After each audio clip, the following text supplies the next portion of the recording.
అందరికి నమస్కారం. ఇవాళ యూజీసీ అంటే యూనివర్సిటీ గ్రాంట్స్ కమిషన్ అంటే యూనివర్సిటీస్‌కి సంబంధించిన కేస్ ఒకటి సుప్రీంకోర్టుకి వచ్చింది. ఏందంటే 2012 వరకు ఉన్న గైడ్‌లైన్స్ సరిగ్గా లేవు. దానివల్ల అసలు సూసైడ్స్ అయితున్నాయి. స్టూడెంట్స్ దీనివల్ల చనిపోతున్నారు అని చెప్పి క్యాస్ట్ డిస్క్రిమినేషన్ వల్ల చనిపోతున్నారు. ఇంకా మిగతా డిస్క్రిమినేషన్స్ లైక్ జెండర్ డిస్క్రిమినేషన్ అనో, ఇంకా రకరకాల డిస్క్రిమినేషన్స్, రిలీజియస్ డిస్క్రిమినేషన్ అనో ఉన్నాయి కదా! వీటన్నిటి వల్ల ఇబ్బంది జరుగుతుంది. కనుక ఇట్లా జరగకూడదంటే యూనివర్సిటీలో స్ట్రిక్ట్ లాస్ తీసుకురావాలని చెప్పి వాళ్ళు యూజీసీ వాళ్ళని సుప్రీంకోర్టు చెప్పింది. అయితే యూజీసీ వాళ్ళు అప్పుడు ఏం చేశారంటే మొన్న రీసెంట్‌గా ఈ ఈ ఈ నెల 15 తారీఖు నాడే ఒక అరౌండ్ 13థ్, 15థ్ ఆ డేట్స్ ఉన్నాయన్నమాట. ఆ డేట్స్‌లో ఒక కొత్త రూల్స్ ఫార్మ్ చేశారు. ఏం ఫార్మ్ చేశారంటే ఒక 50% అంటే ఇప్పుడు ఎవరినైనా స్టూడెంట్‌ని గానీ, ఇంకా వేరే ఏదైనా ఇట్లాంటి అట్రాసిటీస్ ఏమైనా అయినాయి, అది రిలేటెడ్ టు స్టూడెంట్సే, ఫ్యాకల్టీ ఎవరైనా ఉండొచ్చు. అవి అయినాయి అంటే ఒక యూనివర్సిటీలో ఒక కమిటీ ఉండాలి. ఆ కమిటీలో ఒక 50% of the people OBC, SC, ST ఇట్లా వీళ్ళందరూ కూడా ఉండాలి. వుమెన్ కూడా ఉండాలి అన్నట్టు ఒక కమిటీలో వీళ్ళందరికీ కూడా స్పేస్ ఉండాలి. అట్లయితే ఈక్వల్ రైట్స్ వచ్చినట్టు ఉంటుంది. అట్లయితే ఈక్విటీ వచ్చినట్టు అయితది. అట్లయితే అందరికీ ఎంతో కొంత న్యాయం జరుగుతుందనే ఉద్దేశంతోటి పెట్టిండ్రు.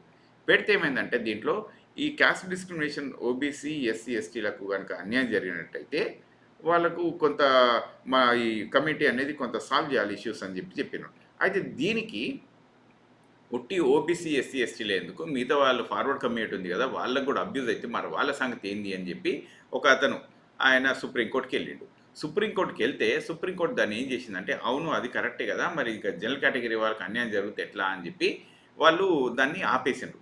ఇక్కడి దాకా అంతా ఓకే. కానీ దీంట్లో ఒకటేందంటే, నువ్వు కొట్టినట్టు చెయ్యి, నేను ఏడ్చినట్టు చేస్తా అని ఒక డైలాగ్ ఉంటది. మనందరం మన వాడుక భాషలో చాలా వాడుతా ఉంటాం. యూజీసీ వాళ్ళు ఈ క్లాస్ పెట్టి మరీ పంపించారు. ఏంది అనంటే, ఓబీసీ, ఎస్సీ, ఎస్టీ వీళ్ళ ముగ్గురికి మాత్రమే అని చెప్పి రాసిండ్రు. జనరల్ కేటగిరీని అందులో ఒమిట్ చేసిండ్రు. అంటే వాళ్ళు స్టూడెంట్స్ కాదా, మనం న్యాయంగా మాట్లాడుకోవాలి. వాళ్ళు స్టూడెంట్సే కదా! వాళ్ళకు కూడా అన్యాయం జరగొద్దు కదా మరి ఎవరైనా కూడా. ఓకే. ఒక ఓబీసీ వాళ్ళకే జరుగుతది, ఒక ఎస్సీ వాళ్ళకే జరుగుతది, ఒక ఎస్టీ వాళ్ళకే జరుగుతది అన్నట్టు మనం అన్నాం అనుకో, ఒక వాళ్ళు, ఒక వీళ్ళు అన్నట్టుంటే ఇది మంచి పద్ధతి కాదని చెప్పి సుప్రీంకోర్టు దాన్ని ఆపేసింది. అక్కడి దాకా ఓకే.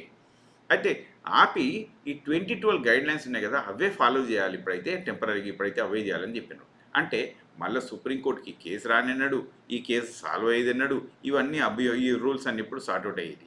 అయితే మరి ఉట్టి క్యాస్ట్ డిస్క్రిమినేషనే ఉందా? ఇంకా మిగతా ఏం డిస్క్రిమినేషన్ లేవా? మిగతా అందులో కమిటీలు లేవా? అంటే కమిటీలున్నాయి. అవన్నీ కూడా పక్కకు జరిగిపోయినాయి ఇక. మరి ఉట్టి రిజర్వేషన్ క్యాండిడేట్లకు అసలు నిజంగానే అన్యాయం జరుగుతుందా? అసలు రిజర్వేషన్ నిజంగానే అప్లై అవుతుందా అందరికీ? ఇప్పుడు దాంట్లో ఉద్యోగాలు కూడా అదే లెవెల్‌లో వస్తున్నాయా? అందరికీ ప్రాబ్లమే లేదా అంటే మీకోటి చూపిస్తాను చూడండి ప్రజలారా.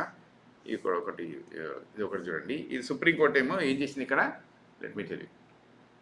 ఇగో సుప్రీం కోర్ట్ స్టే చేసింది దీనిపైన. మీకు చెప్పినా కదా ఇందాక. ఇది ఎందుకంటే ఇది టూ స్వీపింగ్ అంటే ఇది ఎక్కువ పవర్స్ ఇచ్చేస్తుంది మిగతా కమ్యూనిటీస్‌కి. అంతేగాని ఫార్వర్డ్ కమ్యూనిటీకి ఏం వస్తలేదు.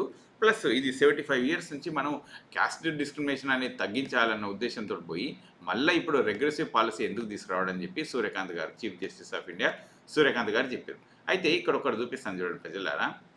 ఇప్పుడు ఇది vice chancellor representation in central university. మొత్తం 45 యూనివర్సిటీస్ ఉన్నాయి సెంట్రల్ యూనివర్సిటీలో.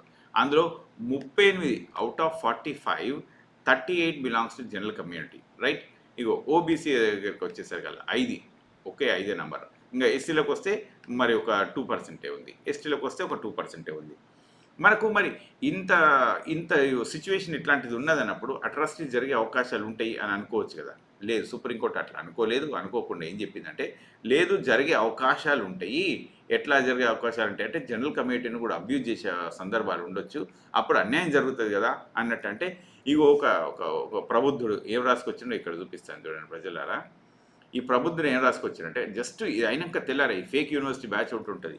ఈ ఫేక్ యూనివర్సిటీ బ్యాచ్ ఏం చేసిందంటే, ఇగో ఇది చూడండి. ఎస్ఆర్‌సీసీ అంటే శ్రీరామచంద్ర కాలేజ్ అని ఒకటి ఉంటుంది కదా! శ్రీరామచంద్ర కాలేజ్ వాళ్ళు అందులో ఒక జనరల్ కేటగిరీ ఒక అమ్మాయిని, ఒక దళిత్ అబ్బాయి ఏం చేసిండు అంటే, ఇగో నువ్వు గనుక నాకు రూ. 50,000 ఇయ్యకపోతే నీ మీద ఇగో కొత్త యూజీసీ రూల్ వచ్చింది కదా! దానిపైన కేస్ పెడతాను నీ పైన అని చెప్పి రాసుకొచ్చిండనమాట. రాసుకొస్తే అది అసలు తప్పు అని చెప్పి ఆ కాలేజ్ వాళ్ళు అందరూ చెప్పిండ్రు. చెప్పిన తర్వాత ఇగో ఈ అకౌంట్ ఉంటది చూసిండ్రా? ఈ అకౌంట్ ఇప్పుడు this account went into hiding. Okay. When a Dalit boy filed case against this girl. Okay, ఇది వచ్చేసింది కదా ఈ కేసు. ఇక వెంటనే వీళ్ళంతా పారిపోయింది. ఇక ఈ ఫేక్ అంటే ఒక దళిత అబ్బాయి, ఒక జనరల్ కమ్యూనిటీ అమ్మాయిని 50,000 రూపాయలు కనుక నువ్వు నాకు ఇవ్వకపోతే నీ మీద కేసు పెడతా అని చెప్పి ఇట్లాంటిది ఒక ఫేక్ యూనివర్సిటీ, ఫేక్ టాపిక్ ఒకటి సర్కిల్ చేసేసి ఇక మొత్తం ఇట్లాంటివన్నీ ఫేక్ మాటలన్నీ బయటకు రిలీజ్ చేస్తారు. అయితే ఈ బయటకు రిలీజ్ చేసేటప్పుడు ఏమైందంటే ఇందులో కూడా సోషల్ మీడియా ఉంటుంది చూసినారా, ఒక దరిద్రం. ఎందుకు ఈ దరిద్రం అని చెప్తా ఉన్నాను అంటే, ఇందులో చెడు ఎంత ఉందో మంచి కూడా అంతే ఉందని చెప్పుకోవచ్చు. ఎందుకంటే కొంతమంది ప్రమోట్ చేస్తూ ఉంటారు ఇట్లాంటి అంటే అబద్ధం న్యూస్ ఉంటాయి కదా, ఫేక్ న్యూస్ ఉంటాయి చూసినరా, దీన్ని ఫేక్ వాళ్ళు చాలా ప్రమోట్ చేస్తూ ఉంటారు. దానికి ఇక రకరకాల ఫండింగ్ వస్తూ ఉంటుంది, రకరకాలుగా సపోర్ట్ వస్తూ ఉంటుంది. ఇంకా దానికి ఇంకా కొంతమంది పెద్ద పెద్ద వాళ్ళు ఇన్ఫ్లుయెన్షియల్ ఉన్న వాళ్ళు కూడా దాన్ని ప్రమోట్ చేస్తూ ఉంటారు. తర్వాత అదే ఆ సిచ్యువేషన్ని ఇంకా మిగతా ఎవరన్నా చేసారు అనుకోండి దానికి అగెనిస్ట్గా, దానికి వ్యూస్ రావు. దాన్ని ఈ సోషల్ మీడియా యాప్స్ ఏమన్నా ట్విట్టరే కానీ, ఫేస్బుకే కానీ, ఇన్స్టాగ్రామే కానీ వీళ్ళందరూ కూడా ఏం చేస్తారంటే దాన్ని బ్లాక్ చేసే అవకాశాలు చేస్తూ ఉంటారు. సరే, ఇదంతా ఇట్లా అవుతూ ఉంటుంది. మనం ఇక ఆ లాజిక్లోకి వెళ్ళకుండా మనం చూద్దాం. మరి ఇందులో నిజంగా అన్యాయం జరగలేదా అంటే ఇది ఒక్కసారి చూడండి ప్రజలారా. ఈ ఫోటోలో కనుక చూస్తే ఈ తల్లి షీజ్ రాధికా వేముల, రైట్. ఇంకో రోహిత్ వేములది మొన్న ఒక స్టాచ్యూ పెట్టారు. స్టాచ్యూ పెడితే ఇక కొడుకు చెట్టంత కొడుకే ఇంకా చనిపోయి ఇట్లా డిస్క్రిమినేషన్ వల్ల చనిపోయింది అని చెప్పి ఆమె బాధపడ్డది. ఇంకా బాధపడి సరే ఈ బాధ సంగతి ఇప్పుడు పక్కకు పెట్టేస్తే ఆమె చనిపోయినప్పుడు ఎవరు రోహిత్ వేముల చనిపోయినప్పుడు ఏం చేసిందంటే ఈమె along with her like Payal Tadvi అని, డాక్టర్ పాయల్ తాద్వి అని ఒక అమ్మాయి ఉంటుంది. ఆమె డాక్టర్ అనమాట. ఆమె ఏం చేసిందంటే సూసైడ్ చేసుకుంది. ఈ డిస్క్రిమినేషన్ వల్ల ఆమెకు సూసైడ్ చేసుకుంటే వాళ్ళ మదర్ తాద్వి ఉంటుంది కదా, ఆమె ఏం చేసిందంటే ఎలాంగ్ విత్ రోహిత్ వేముల వాళ్ళ మదరు ఇంకా పాయల్ వాళ్ళ మదర్ ఇద్దరు కలిసి సుప్రీంకోర్టులో ఆర్టికల్ 32 ప్రకారం, ఆర్టికల్ 32 అంటే ఏంటంటే సుప్రీంకోర్టును కదిలించే శక్తి ఎవరికైనా సరే, the power of constitution is article number 32. గుర్తుపెట్టుకుని ప్రజలారా, the power of constitution is article number 32 అంటే సుప్రీంకోర్టును ఏ సామాన్యుడైనా సరే కదిలించగలిగే కెపాసిటీ ఉన్న ఆర్టికల్ నెంబర్ 32. నీ ఫండమెంటల్ రైట్స్ 14, 19, 21 ఏదో ఒకటి అట్లా 15 ఇవన్నీ ఉంటాయి కదా. ఎప్పుడైతే నీ ఫండమెంటల్ రైట్స్ దెబ్బతింటాయో దాన్ని కాపాడుకోవడానికి నువ్వు సుప్రీంకోర్టును చేరొచ్చు, ప్రతి కోర్టును చేరొచ్చు, ఇంకా సుప్రీంకోర్టును కూడా చివరికి చేరొచ్చు. నీకు న్యాయం జరిగేంత వరకు ఆడ పోరాటం చేయొచ్చు అని చెప్పి కాన్స్టిట్యూషన్లో అది ఉంది మనకు. అయితే ఆ కాన్స్టిట్యూషన్లో ఉన్న ఆ రూల్ ప్రకారం రోహిత్ వేముల వాళ్ళ mother and doctor Payal Tadvi వాళ్ళ మదర్ వాళ్ళిద్దరు కేసు ఫైల్ చేస్తే సుప్రీంకోర్టు ఏం చేసిందంటే యూజీసీకి ఈ గైడ్లైన్స్ ప్రాపర్గా చేసుకొని రండి అని చెప్పి పంపిస్తే సుప్రీంకోర్టు గైడ్లైన్స్ ప్రాపర్గా చేసుకొని వస్తే ఇప్పుడు దాన్ని మళ్ళీ సుప్రీంకోర్టు బ్లాక్ చేసింది. ఎందుకంటే ఇది ఓన్లీ ఓబీసీ, ఎస్సీ, ఎస్టీలకే ఉంది, మిగతా వాళ్ళకి లేదు అని చెప్పి. అయితే ఇప్పుడు మీరు చూసారు కదా, క్యాస్ట్ రిజర్వేషన్ మాట్లాడే జనాలకు ఆ నంబర్ ఎట్లుందో చూసారు కదా. Out of 45 38 belongs to general community, only 5 belongs to BC community, 2% belongs to SC community and 2% belongs to ST community. ఇంత తక్కువ నెంబర్ ఉంది. ఇంత తక్కువ నెంబర్ ఉన్నదన్నప్పుడు ఎవరన్నా ఎట్లా మాట్లాడతారంటే నాకు అర్థం కాకుండా, how can they see like that అసలు రిజర్వేషన్ అనేది అందరికీ రిజర్వేషన్ ఫలాలు అందరు ఎత్తుకొని పోతున్నారు అంటే నాకైతే అది అట్లా కనిపించట్లేదు. మీకు మీ ముందు చూపించిన నెంబర్ ప్రకారం నాకైతే అట్లా కనిపించట్లేదు. మీకేమైనా ఉంటే కింద కమెంట్స్లో పెట్టండి.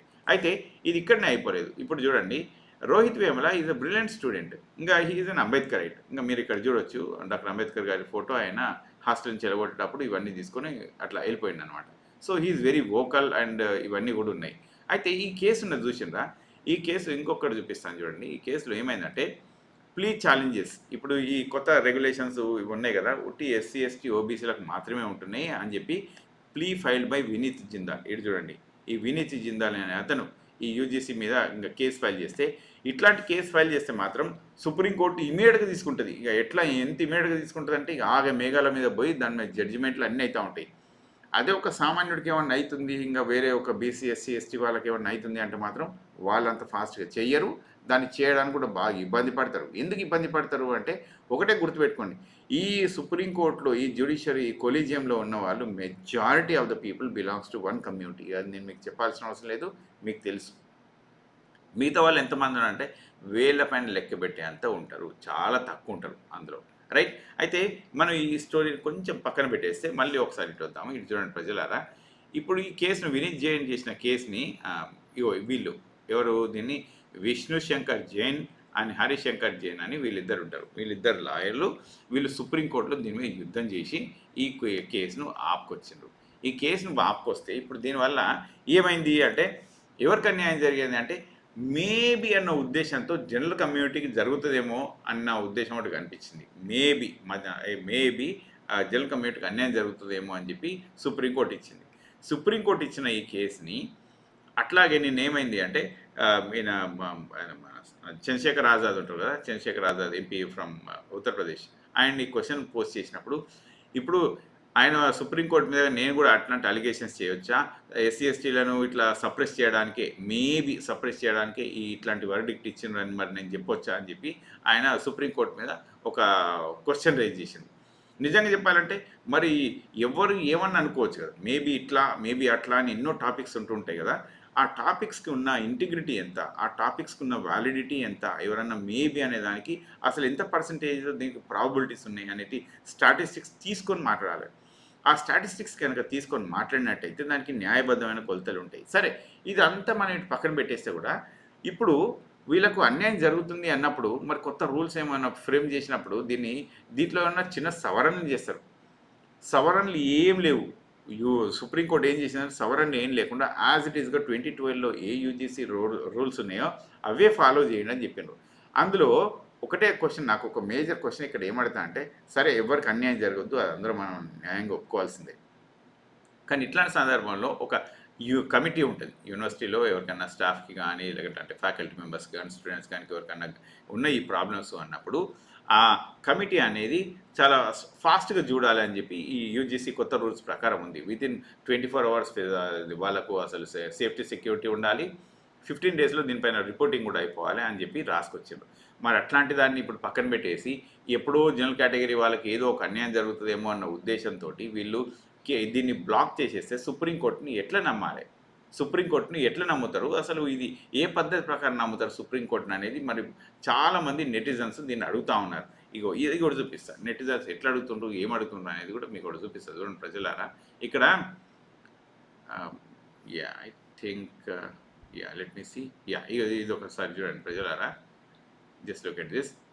ఇక్కడ all India OBC students association, okay, వీళ్ళు ఏం చెప్పిందంటే వీఆర్ అగెన్స్ట్ బ్రాహ్మణికల్ సుప్రీంకోర్టులో బ్రాహ్మణ్స్ అంటారు, వాళ్ళకు వ్యతిరేకం మేమని చెప్పి చెప్తా ఉంటారు. ఎందుకంటే గివింగ్ బయాస్డ్ జడ్జిమెంట్, వీళ్ళు చాలా బయాస్డ్గా ఇస్తుంది ఈ జడ్జిమెంట్లు సుప్రీంకోర్టులు, దీన్ని మేము నమ్మము అన్న టైప్లో చెప్తున్నారు వాళ్ళు. తర్వాత ఇప్పుడు higher judiciary without SC ST OBC reservation is nothing but A Brahminical Supreme Court. తర్వాత we demand implementation of SC/ST reservations in higher supreme courts and those courts. అంటే వాళ్ళు ఏం చెప్తున్నారు అంటే